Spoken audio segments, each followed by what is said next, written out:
All right, well, good afternoon and happy Wednesday. My name is Dr. Crystal Banks, and I am the Second Vice President for Women in Higher Education, Tennessee. And I'd like to welcome each of you to our Wet Wednesday series. At this time, I'd like to just do some brief introductions before we get started with this fabulous conversation from a wonderful group of people that I have grown to love. So at first, I would like to recognize our president for this fabulous group of women in Tennessee that make up Women in Higher Education Tennessee, Ms. Patricia Burks-Jelks. If you could please bring us greetings and recognize any of our other board members, please.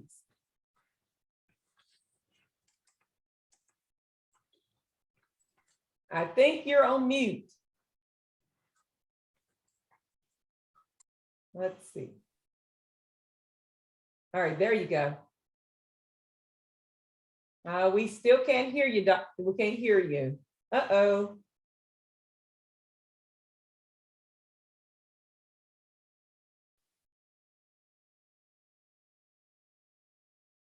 I can't hear you. I'm not sure if you've got a connection. You want to leave out and come back in? Okay, let's do that. Okay, she's going to leave out and come back in.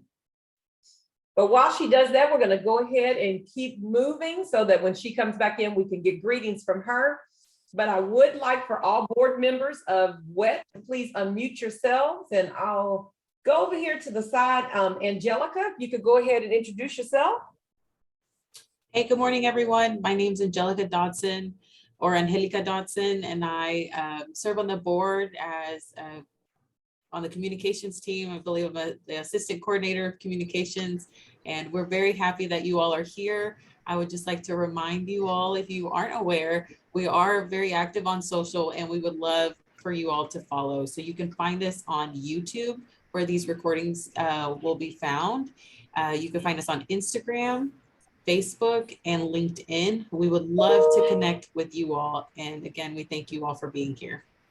Absolutely. Thank you so much. Next, we have Dr. Alice Camuti. Good morning. I'm excited to be here and I look forward to our conversation today. And I am the regional representative for membership over on the East region of the state. Thank you so much, Dr. Camuti. Dr. Christy Martin. Good morning, everyone. I'm the Middle Tennessee Regional Rep, and I'm very excited for today's program. And then we have Dr. Bethany Kings-Wilkes. Good afternoon, everyone. Well, I was going to say, I'm Bethany Kings-Wilkes. Dr. Banks has already said my name, but just welcome. And I am the recording secretary for the executive board, and I too am looking forward to today's discussion. Awesome. And then we'll have our fabulous president, Patricia Burks-Jelks. Good morning. Am I unmuted this time? We can hear you, Madam President. Okay, good. And I'm so excited about this presentation today. Glad to see all of your smiling faces. Glad to see all of our board members. These folks work really hard to bring these presentations forward and some other projects that we have. So welcome, welcome, welcome. We've got many more presentations, as Dr. Banks will be probably telling you about it later on towards the end. But we thank you for taking out time to join us today, and we hope to see you again. I'm excited about what's going to be presented. Thank you. Thank you so much. And then I do see that the fabulous Dr. Phyllis Denise Adams just came in the room. Can you unmute yourself and introduce yourself, please?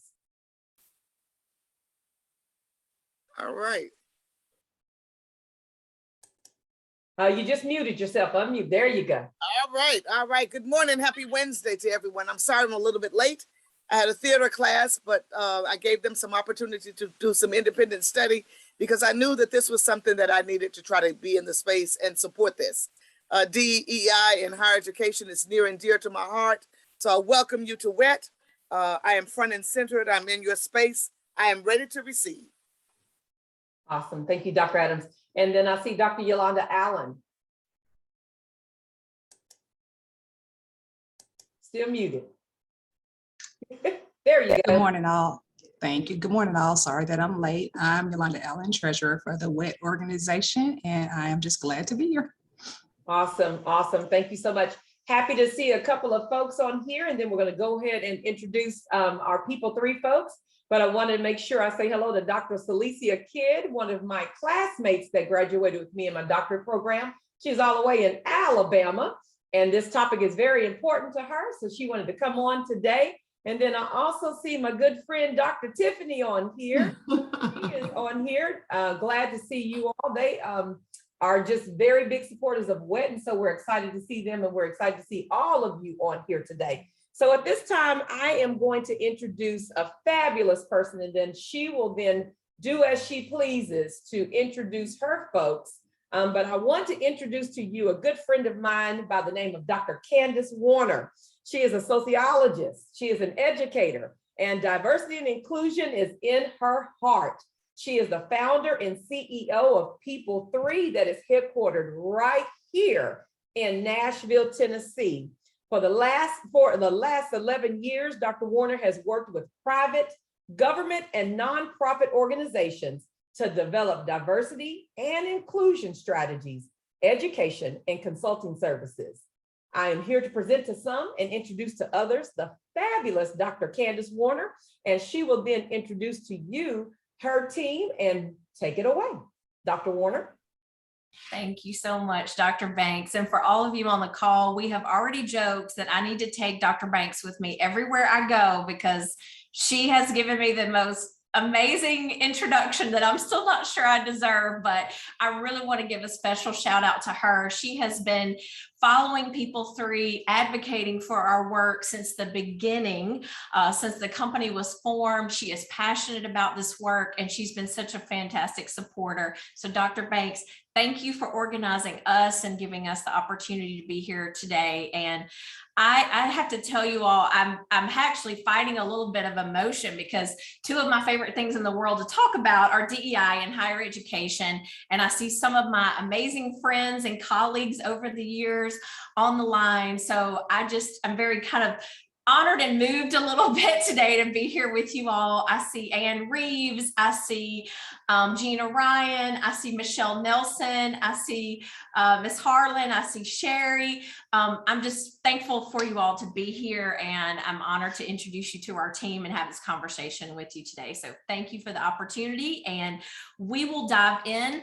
I will share a little bit about what People 3 does. I have been in the higher education space for 20 years, but I've also been a diversity, equity, and inclusion consultant, as Dr. Banks mentioned, for about 12 years. And then 5 years ago, I formed People 3, and we are a Nashville-based benefit corporation. We do a lot of diversity, equity, and inclusion consulting and training. We'll talk a little bit more about what we do and how we do that. But the short version is we like to say that we help people navigate people differences. That is our whole mission. People are the centerpiece of our work. And we do that in a variety of ways, and we have a lot of different services. I am a sociologist, and every one of our team members, we all like to joke that we're all data nerds. So we love looking at data. We love doing the research piece. We are passionate about education and training. We do a lot of public events, which we'll share with you all. We have one coming up next week that we hope you'll attend. And we do a lot of consulting with primarily, I would say right now, 75% of our clients are corporate for-profit, but many of the same principles apply because we're still just dealing with people across a variety of organizations. So this is sort of the centerpiece of our work. We're very data-driven, and we truly believe as a team that diversity is a wonderful and amazing thing to have and not a have-to thing. We're also always trying to talk about how diversity inclusion moves your organization forward. For corporate clients, that sometimes means talking about the business case, but for nonprofit or government or education, how can you better serve your students? How can you better serve your constituents and your clients? So that's sort of the goal of our work in all aspects, and we'll kind of layer through it as we go. I am so honored to have three of my favorite people in the world also on the line with me, my colleagues at People 3. Amy Sadler is on the line. Some of you may remember her from Columbia State. If you have been at that institution, that's actually where I met Amy. I will not read you her whole bio because you can see it here, but the short version about Amy is she has been an advocate for DEI since she was a kid. And she has been passionate about this work. She is an overachiever to a fault. She doesn't even know how to say no to things. And she recently was honored. We're so proud of her because it's so well deserved, long overdue, 40 under 40 by the Nashville Business Journal. And she is our education and research manager at People 3. And Amy, I would love for you to share a little bit more about you. And I'm just kicking myself because I put the wrong bio up here. This should also say 40 under 40, board member for Nashville Launchpad and board member for Awake. So Amy is extraordinarily active in the nonprofit space in Nashville, and we're honored that she is part of People 3. Thank you, Dr. Warner. Trying not to get emotional. So like Dr. Warner said, my DEI journey started really in preschool, and I have pictures to prove it. But I noticed very early that, we're told that Jesus loves all the colors of the rainbow. And I went back to school the next day and I said, why is our rainbow all brown? So my mom took that to our preschool director and started making changes. So around 4 is when I say this journey started. But I've just always been passionate about giving voice to identities that are often unheard. And there were times where I wish someone had been there to speak up for me. So I decided to speak up for everyone else. I was very lucky to attend Columbia State and meet Dr. Warner, which changed my entire trajectory in life. But now I'm a student at the University of Tennessee, Knoxville, getting my bachelor's in social work, because what better way to change the world, since I can't be a superhero? I feel like a social worker is the next best thing. So I'm very excited to be here and share my experiences with you all. Thank you, Amy. And just a fun fact, I feel we don't always say this, but I feel like this is a safe space. So Amy was my student at Columbia State, and we also went to India together, as well as Victor, who you'll meet in a moment.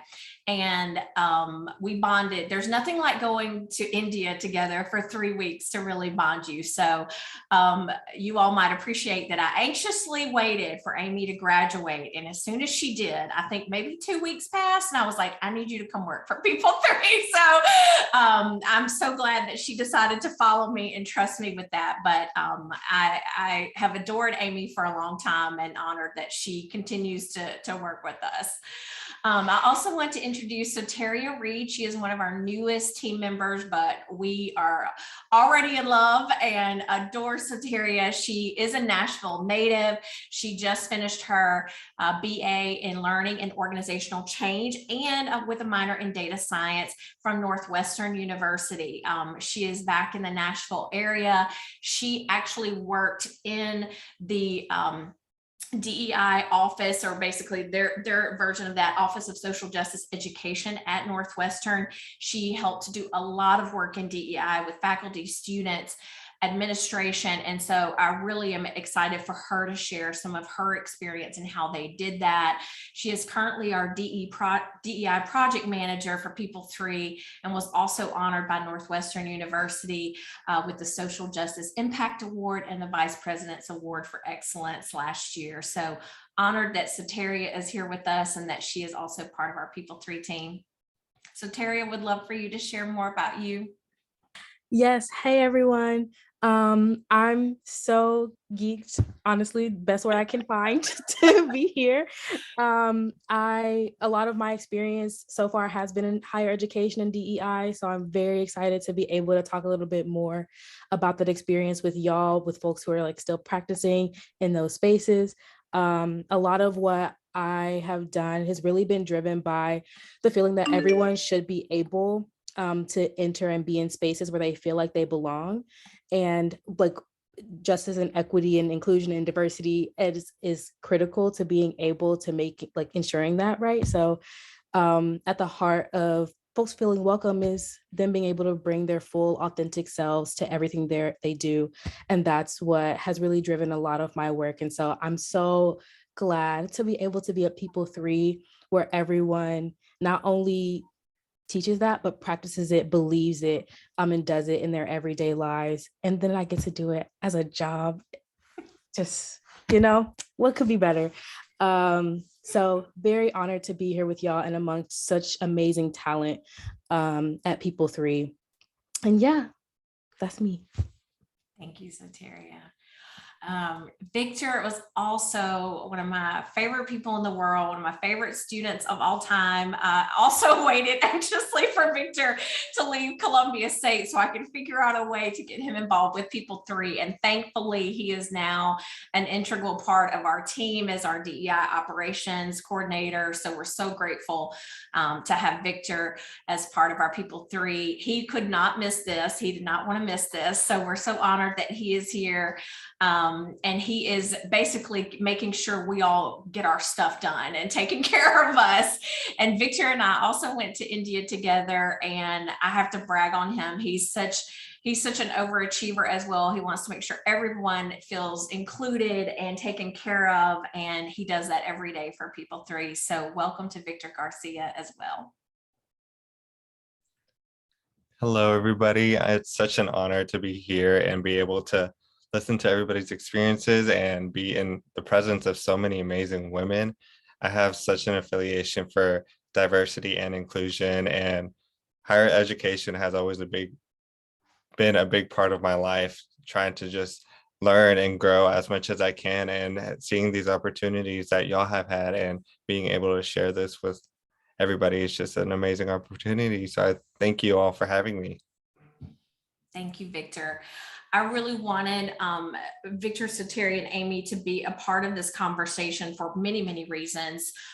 We truly believe and practice as a team that a variety of perspectives on this topic is very important. So we try to practice that in as much of our conversations as we can.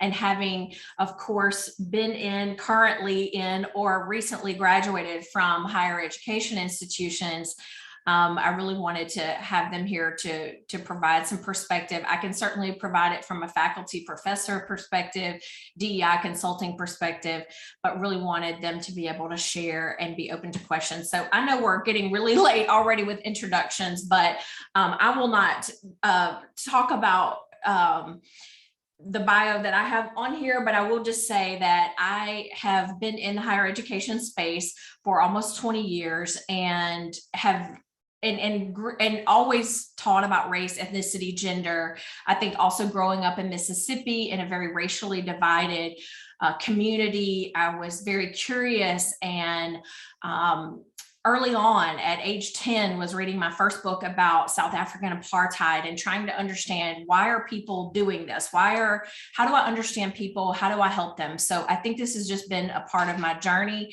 I really appreciate what Dr. Banks said. DEI does live in my heart. I've been doing this work and teaching about it for a really long time. And I'm grateful every day that I continue to get to do it in the variety of spaces that we have. I want to give you a high level about the work that we do, and then we are going to get into it. Also, please just put your questions in the chat, because we're open to all that interaction. So just let us know if you do have questions. These are some high level things that we do. I've already kind of mentioned this. These are our three buckets, I would say: research, consulting, and education. Last year, we worked with almost 36 organizations. We trained over 2,300 people. A chunk of that Amy did herself or coordinated a lot of what's on this screen. We led about 31 focus groups. We're about to embark on a project where we're all really deep in the throes of, where we're going to launch about 36 team. Is that right? 36 focus groups. So we're coming to 38. I don't know. We're losing track, but it's a lot. And that's just in February and March. So the short version of that is we listen, we learn, we always try to understand what can we be doing. And so this is sort of part of that. We have a variety of educational content that we provide. Sometimes organizations come to us and they say, hey, we just want D&I 101. What does this even mean? How do we need to be talking about diversity, inclusion? Cultural competency has become a really popular request, cultural intelligence. Amy does a fantastic presentation on inclusive communication. Words. What words mean, what they don't mean, how should you talk about things? We've had a lot of requests in the last year for anti-racism work, listening rooms, and generational diversity. So we offer a variety of things. These are some of our technology clients. I'm showing you this. Yes, I'm proud of our client list, I will admit. However, I also share this to say every organization that we work with, whether it's healthcare or technology or nonprofit or government, we try to meet them where they are. A lot of these organizations are in varying stages of their DEI journey. They may not know where to start, how to start, or they've started, but they're not sure how to keep going. So we truly try to meet them where they are in understanding their needs.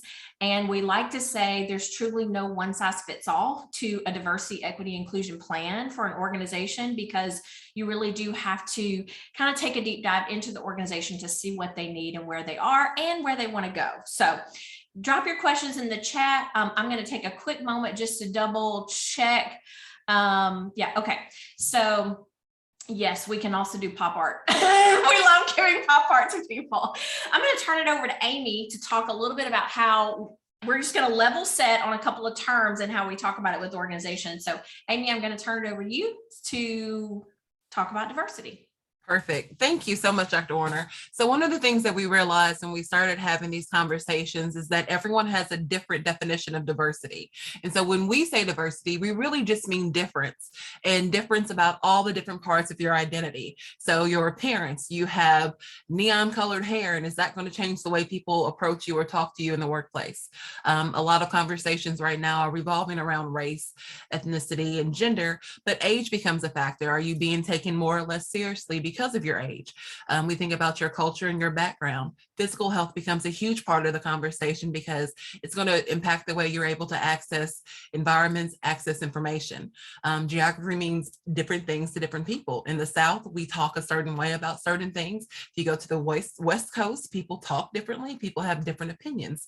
And so when we're thinking about the big picture, this is what we're talking about. This is what we mean when we say diversity. All the parts of you that make you you, that make you unique, because it affects your experience when you're thinking about students coming from different social backgrounds or social economic statuses. It's going to impact the way they're able to interact in your classes as well.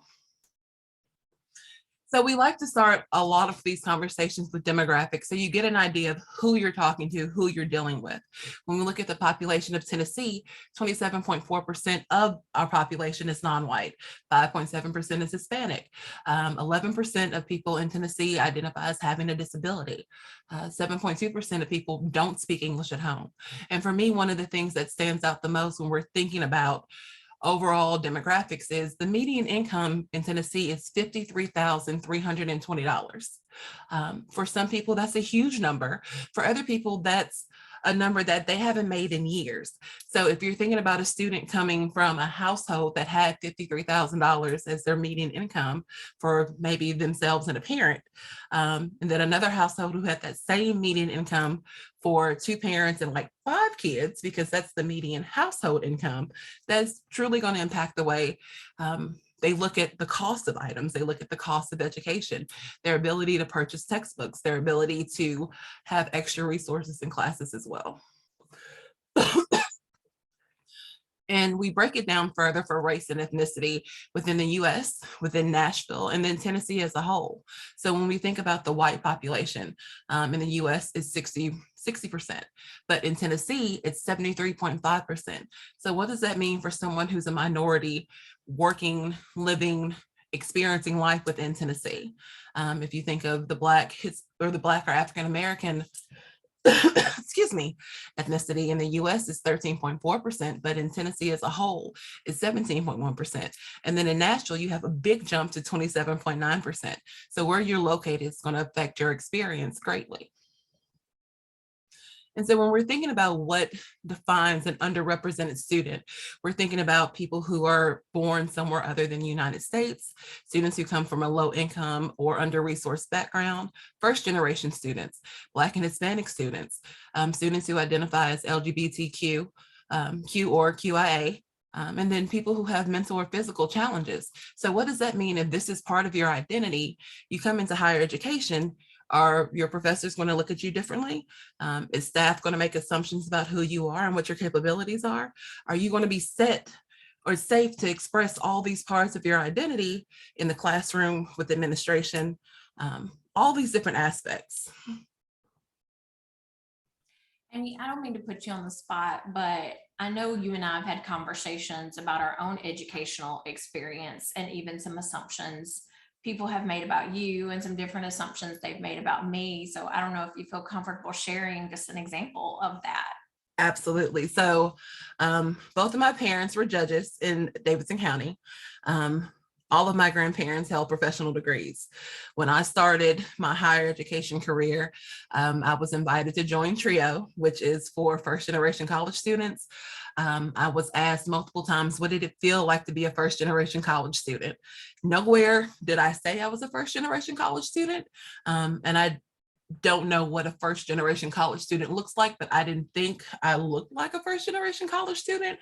But I've had to answer that question more times in the past 4 years than I think I ever thought I would have to, but I'm not. And so when I get asked that question, I'm like, I don't know. You need to find someone and ask them, because I'm not.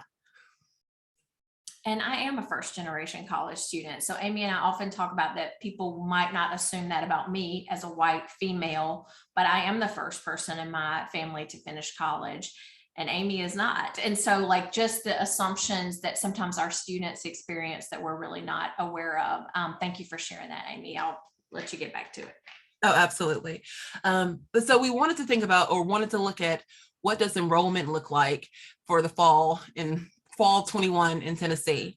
And so when we look at all Tennessee enrollment, it's mainly white. You have 17.2% of Black students statewide, 18.2% were in a public four-year university, and 15.9% were in community college. And one of the things that we always like to highlight with this data is other is a section that includes everyone who's not Black, Hispanic, or white. So what does that mean if you're looking at data for a school you want to attend and you're not represented here in a category other than other? So we start othering people from the very beginning, and it makes it difficult to feel included as part of a college campus or part of the college experience. When we look at completion rates based on race, we don't have any data for anyone other than Black, white, or Hispanic. So what does that mean for someone who's one, other? And then two, if the completion rate for all Tennessee for Black students is 35.3%, what does that mean about what they're experiencing when they're in school? What does it mean for their experience for leaving school without a degree? You know, you leave school with debt, but no way to pay it back. And so it's interesting to see how these numbers spread out based on race. Amy, I've got a question from chat that I want to throw in real quick if any of you can answer it. Regina Watkins asked, how has Tennessee Promise affected those stats, if you know anything around that? I can't speak to Promise, but I can definitely speak to Reconnect. The Reconnect is for adults 25 and older, but most students who take part of Reconnect are Black women.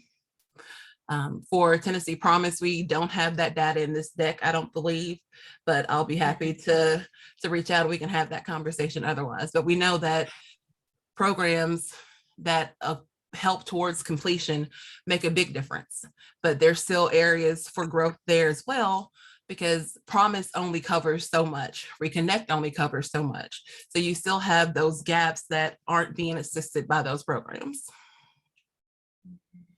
Thank you. I've got another question for you, but I'll let you start this one, and I think it'll probably fall into place with this next section. Okay. Yeah, and I see, Regina, your question. I think we definitely want to touch on that as well. So one thing we want you all to think about is just how do you personally and how does the institution currently advocate for inclusion on the campus? What does that really look like, and what does it really mean? And here's one thing we talk a lot about in just general workplaces, organizations, is that if you create an inclusive environment, the individuals in that environment are going to be more successful. The same is true for students. They feel included. They feel like they're a part of the institution. They belong. They are going to be more successful. Thus, they are going to graduate. You are going to retain them, and they're going to go on to do great things and be hopefully loyal to your institution. And so thinking about what is the experience that underrepresented students, when they are experiencing an environment, what are the various maybe some barriers that they experience? And if they are, let's say, one of 3 Black students in a classroom where everyone else is white, how does that affect their experience? And one thing we often talk about is, and I've used myself as an example regularly, there's no way I can know what it's like to experience the world as a Black female or a Hispanic male. But how do I try to have empathy? And so I think as higher education professionals, we have an obligation to practice that empathy in our classrooms and to really be mindful. How do I ensure that these students feel like they belong here and they want to be here and they feel that in everything that we do? I'm sorry, I didn't mean to skip through that too much. So here are some examples, like how can you really sort of think intentionally about creating an inclusive environment? Sometimes, yes, like Amy pointed out, it's representation. It's seeing other people that either identify and maybe in some common ways that you do or look like you do. There's a variety of ways that happens, but even just the friendliness and approachability of the staff. And there's been a lot of attention in the last couple of years about how particularly students of color are perceived on campus. If they're thought to be, okay, you have this experience, or you are in, you're homeless, or you're this, and some really horrible events that have happened. And so really, we can't underestimate just the power of being friendly and open and welcoming and non-biased. Also, for faculty, things I often highlight are, just a small example, but I've seen people do it and it hurts me, but they do it. But if a faculty member is asking students to introduce themselves and they have a student that has a name that may seem a little unfamiliar with them, and the student says, I'm from Franklin, I'm from Williamson County. Oh no, but where are you really from? I'm from Franklin, I'm from Williamson County. Like, there are little things that people do, and just really being mindful of that. And also being mindful to have representation in your curriculum, in the books that you choose. I know this is hard because you have to sometimes use the books that, for a faculty member in particular, that, the department aligns with, but at the same time, you can bring in some additional materials to ensure that there's representation and to ensure the materials that you're using are culturally competent as well. I'm going to turn it over to Soteria for a moment because she has a lot of experience in working in offices such as these at Northwestern. So would love for you to share, Soteria, some of the things that we've processed for creating more inclusion. Yes, of course. So at Northwestern, I worked for their campus inclusion and community office. So their office is based on the tri-sector model for cultural practice, which basically is comprised of a sector for engagement, one for enrichment, and the last, which I worked for, one for education. So I have a social justice education background and really worked with their student and peer facilitators, right? But I also had the opportunity to sit on multiple DEI focused hiring committees. So for the executive director of that office, for the chief diversity officer for the university, and others. And I was also able to be a part of formal processes of change through our student government, and then informal processes of change through advocacy and community organizing amongst graduate and undergraduate students. So really able to, and then I was able to dive a little bit deeper into that aspect with a thesis project with the Asian American Studies department at Northwestern, right? And really dive into the history of change at Northwestern and a hunger strike that happened there, and so much more, right? So through those experiences, I've been able to see the change in universities across the board in both like undergraduate and graduate spaces. And so there are multiple strategies for inclusion that have really worked, right? And we were able to talk this over and really talk about like what have we all seen that has worked and what hasn't worked, right? So some of the strategies for fostering inclusion in higher ed are cultural competency and conscious bias training for faculty, staff, and students, right? A lot of university initiatives that I saw focus really heavily on faculty, since students spend so much time in the classroom, are around faculty so much, right? And those faculty are responsible for their grades and a lot of the experiences they have on campus. So a lot of those have like focused on faculty, but it's also really needed for staff, senior administration, and students. And so it's really important to see that across the board. And I have seen more initiatives starting to grow around that. There's also a push to increase faculty and staff of color, especially staff of color in like non-service roles, because there's been a lot of student feedback saying that the only time they see themselves in staff, a lot of the time they're in operations or service roles, right? And so what does that mean for like possibility? And how do we create like mentorship opportunities, right, for students across the board? So specifically things that would support like senior administration and support DEI initiatives amongst senior administration are having well-resourced offices and professionals dedicated to campus DEI, right? So not only having a chief diversity officer, but making sure that chief diversity officer has access to staff, resources, and also has access to other folks who can make change. So regular touch points with the board of trustees, regular touch points with the president of the university, right? To make sure that the DEI strategy and they are thought leaders in the DEI strategy, and their voice is like heard and valued is super important. For students, right, it's really important to like have a review process for any disciplinary interventions, right? And making sure, because those are like a lot of the time really rife with bias, and some policies that may exist might be like outdated, right? There are a lot of demonstration policies at universities that haven't been reviewed for years and years and may not reflect current beliefs around demonstration or peaceful protest, right? And so really making sure those policies are up to date and the students who are engaging in those types of things are treated fairly is super important. But also being really, really, really open and listening to student suggestions. I think this is really, really difficult around that age piece that Amy was talking about earlier, to listen and hear students when they are saying what they need, and also being like, well, I've been in this role or been in this at this university for 15, 20 years, and I know it better than you do, right? And that might be true. You might know the processes and the policies a lot better than they do, which is why they need you to hear them, right? Because they're saying, here's what I'm experiencing. And what they're really looking for is for some folks to be like, okay, we hear you, here's what can be done, right? And so really working together to mobilize around these actions. And students can also be your biggest advocates. They have a lot of stakeholder power. And so listening to them is to the benefit of DEI at your campus. So that also means putting into student organizations and supporting student organizations. That means supporting admissions efforts, right? And increasing admissions efforts around student enrollment. I've seen specific initiatives around Black students and Indigenous students, right? To really get them to come to university. But really in that same breath, resisting tokenization, over tapping certain students, which more students there are, the more leadership experiences that can be handed out to them. And then the last thing that we really talked about as being very difficult to do, but very critical as well, is having DEI requirements in the curriculum. So what made the biggest difference for me as a student was having faculty and staff that could push learning, but also respect and uplift the skills that I already had.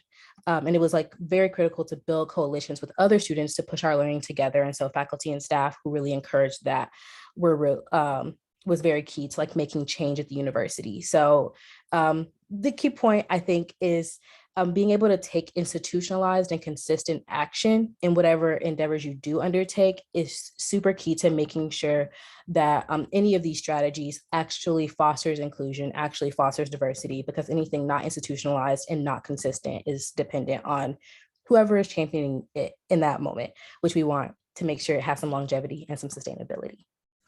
And one thing I would love to add, I've had many experiences being the only person who looks like me and being asked to sit on every board, sit on every initiative, be a part of everything, which is great until I get there and I give an opinion, give a suggestion, share my experience and hear, oh, I see you.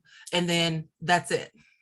Nothing happens, nothing changes. And the response that I get is, well, we're doing this in other ways. And if I say as a student, this way isn't working, and all I hear back is, well, this is what we've always done, it makes me not want to contribute more. So just to emphasize the fact that if you're going to ask students for input, if students are going to say, this is what I need, listen to them, honor it. Of course, we know that policies can't be changed overnight.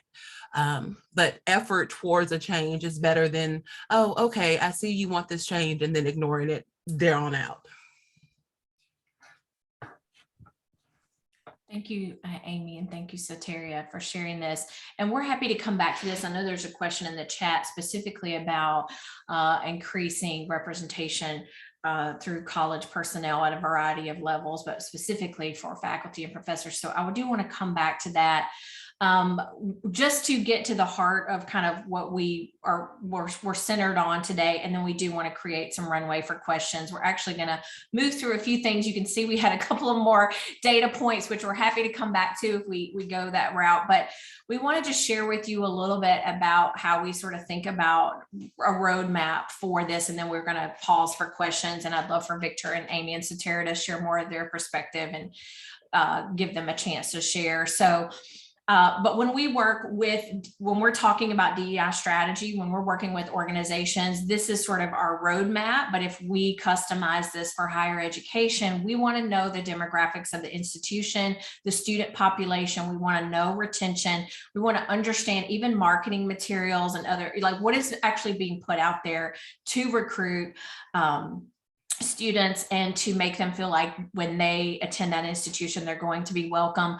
I will share, I don't think this is disclosing too much, but one of the things I was really proud that we did at Columbia State was really hosting focus groups to understand what students needed, underrepresented students. What do you need? Oftentimes, as faculty, as administrators, we think we know what students need. Never underestimate the power of asking them and listening, as Amy said, and letting them tell you what they need.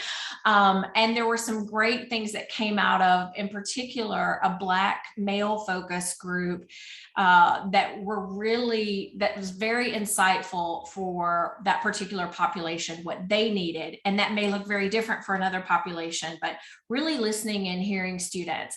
So Soteria mentioned really the example of really having that buy-in from the leadership and having that drive the effort. When we work with corporate clients, this is a huge, huge piece. It cannot just be grassroots. It has to really be driven by the leadership. So that leadership alignment and genuine leadership alignment is important.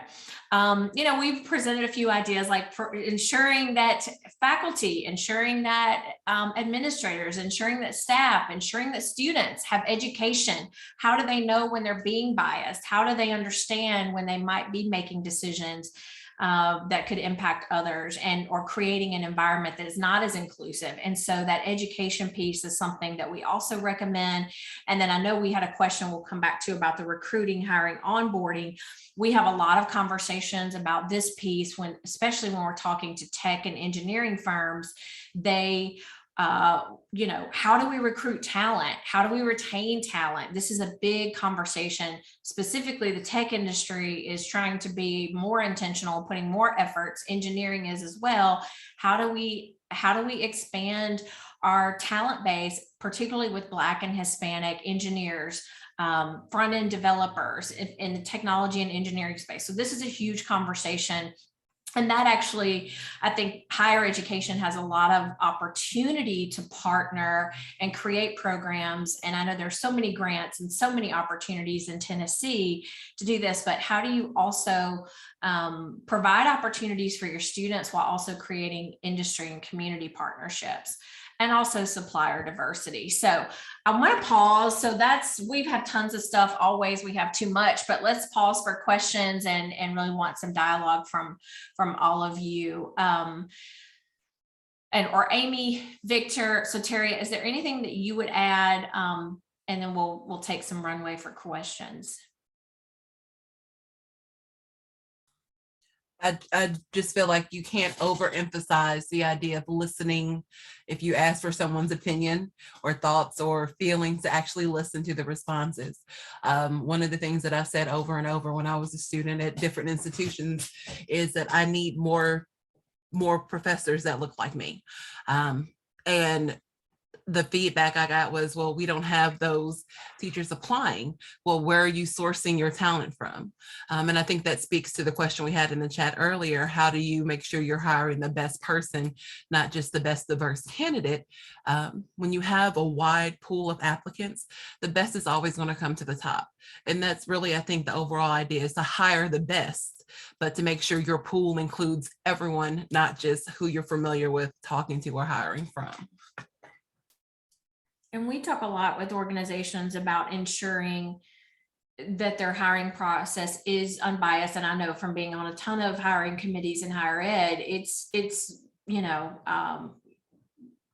higher ed has been doing that long before corporate did, like, blinding things as much and really trying to be as objective as possible. However, I still think there's sometimes this sense that a diverse candidate isn't the best candidate. And we have to get out of that mindset. And that's where that bias comes in, of just recognizing that. And there's a lot of conversations in corporate about applicants even removing associations that they had at their university level. For example, like a Black student organization or a Greek organization or activities, because they don't want to be viewed in a certain way or labeled in a certain way or get cut out of the application process. And I know that that's very different in higher education, but as Amy said, one of the questions we ask is, you may have to go find that talent. They may not come to you. They may not know you exist, but how do you source for that talent?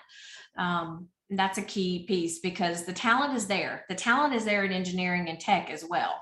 The issue is how they get there and how they're invited, and do they want to go there? Do they want to go to a certain institution or organization? Yeah, I think that one of the things that really changed my entire experience was the fact that I knew that whatever I was saying was going to be respected, right? And so and that's something that I really, really learned in the spaces that I was in. Like I can feel when what I'm saying or the story I'm telling or the perspective I'm giving is respected, and when it's not respected, right? When it's being heard and listened to and genuinely taken into account, and when it's not. And like Amy is saying, like students can feel that, right? And so I think that it is really important to be able to say, like, we want your perspective and we are going to listen to it, right? That's you taking the responsibility on to suspend your own beliefs for just like a few seconds while someone is telling you their story, to really hear them and internalize what they're saying, and then moving forward and taking action on that is the most important part. Mm-hmm.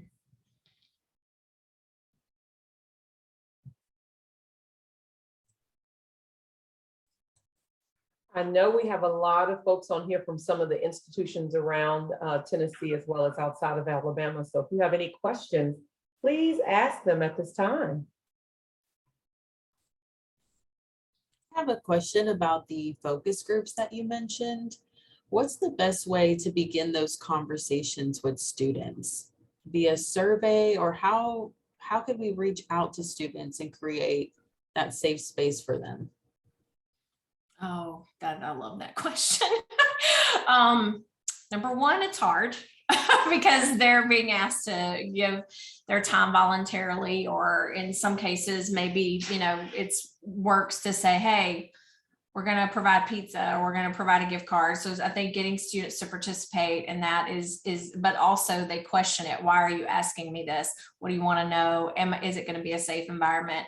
So one strategy that we tried was trying to set it up via email to communicate why we wanted to talk to student groups. But then we also asked faculty to encourage that, because sometimes students, they get so many emails from a variety of departments that they may not listen to it. But if a faculty member that they trust asks them to participate, and they sometimes will do that. So I would say get faculty buy-in to kind of help encourage that, make it an easy time and location, and really explain what the purpose is, and that it will be a safe space that's confidential. I'm not going to say it's easy to get students there for that, but it's certainly having faculty or a staff member that students trust encourage them to participate seem to be really helpful in our case. Dr. Warner, we have another question for you. It's a question that is very interesting. It says, we've trained, we've taught. Now, how do we make sure it's applied? I don't know if we have enough time for that question. No, I'm just kidding. No, I love the question. It's an excellent question. Great question. what do we do? How do we ensure that? I think my answer might differ from yours slightly, but to me, the only way to know is to ask, to go into the classroom and see what's happening in the classroom. Are teachers still making comments that they shouldn't be making? Are textbooks being changed? What are your benchmarking tools? You take a survey at the beginning of the semester to ask students if they feel included, and then follow it up with a survey at the end of the year. Are you reading student evaluations of professors and then acting on it? Because like you said, you can teach, you can train, but if people aren't changing, you have to change the environment. You cannot allow that to continue.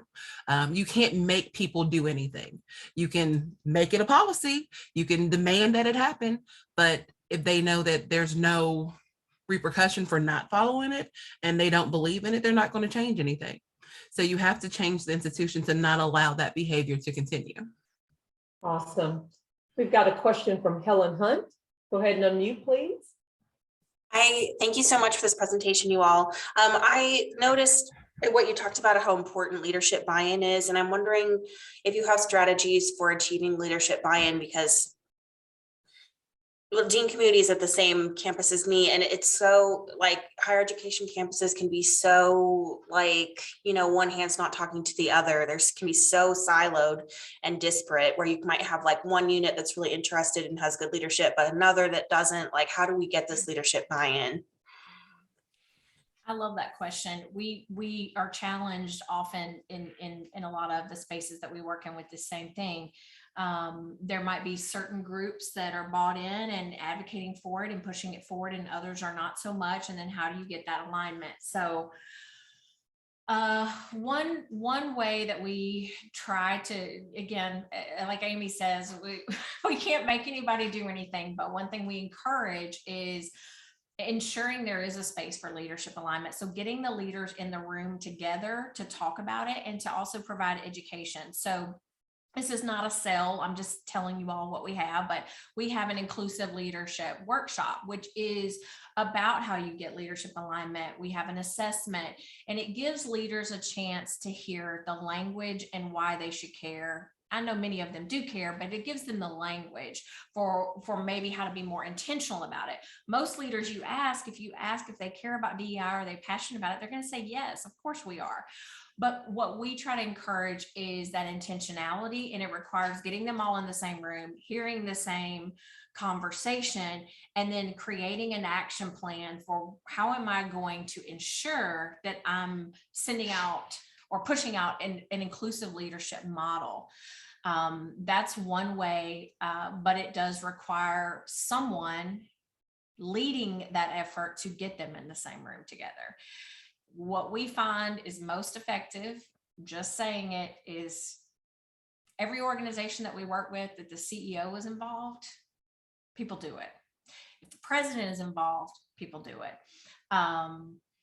We have CEOs of 8,000 size companies that sit in on every DEI committee meeting with us. That's intentionality. That's leadership alignment. And not saying that's for another department, they handle that. That's a hard thing, but I don't know. Amy, Soteria, Victor, would you add anything to that?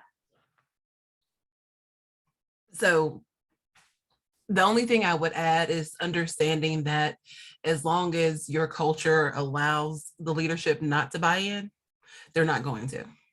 There are some who are super, like Dr. Warner said, this is important to them. But if they don't show it as being important and your culture allows that to continue, it will continue. If your students aren't speaking up, if they don't feel safe to say this isn't okay, it doesn't affect anything. Because while higher education is not a business, it's a business. As long as people are making money, they don't necessarily see a need to change things. So if you impact the amount of money they get or the amount of money you make, that's when people start wanting to change who don't have that desire to before.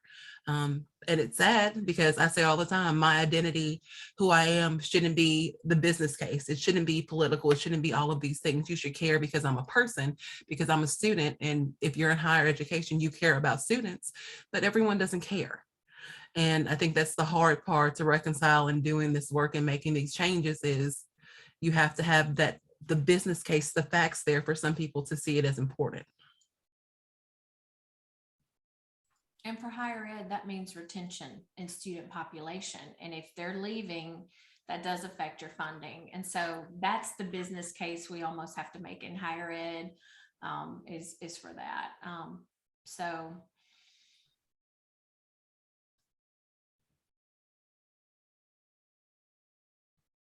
What other questions? Great questions. Does anybody else have any other questions for Dr. Warner or for her team? We're right at a minute before we end. And we want to definitely say thank you to Dr. Warner and People for sharing with us this deep conversation. And I know that you definitely have more questions that you may not have asked, but I know that Dr. Warner or her team, you can email them and they will definitely love to have more conversation. Dr. Warner, someone just put in the chat for you to share. You said something you have coming up. Yes, and in fact, we can put this link in the chat.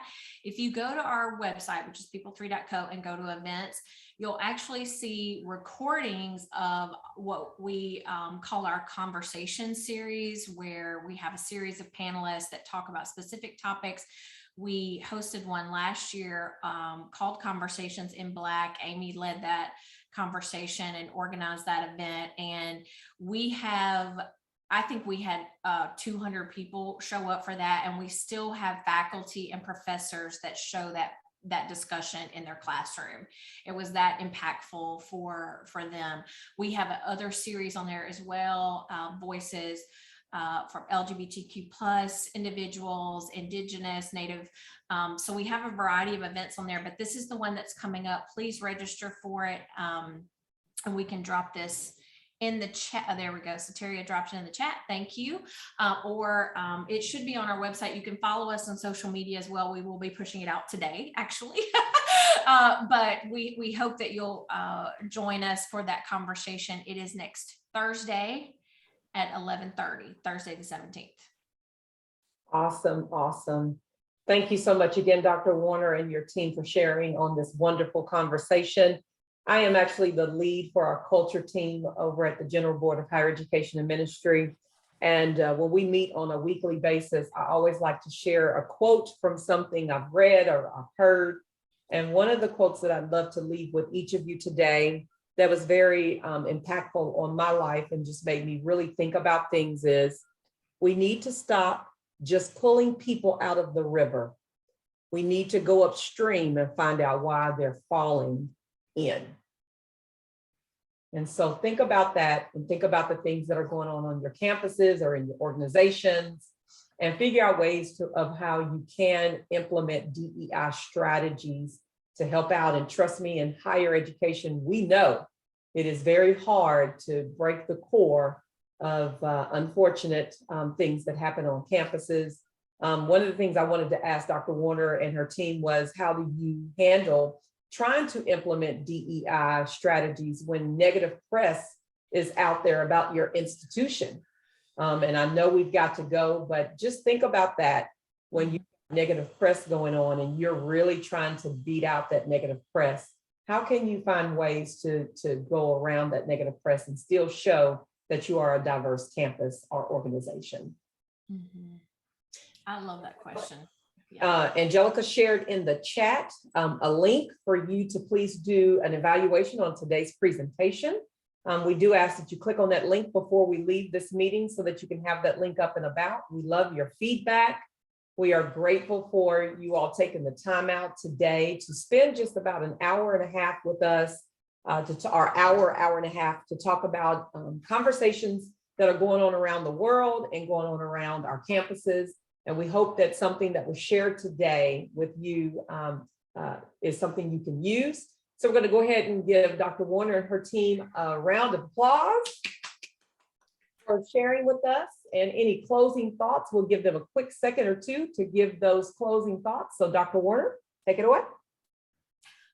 Thank you all for the opportunity to share with you. We have so much stuff. It's sometimes hard to know what to share and where to dial back. So if you do have questions for us, my email is Candace@people3.co. Amy is AMIEE at people3.co. Victor at people. So reach out to us, or if you don't want to remember any of that, just info@people3.co. We are happy to answer any follow-up questions. Or if you want, I know we'll be sharing portions of the deck, but we're happy to send you all some additional resources. We value this relationship, so let us know what you need.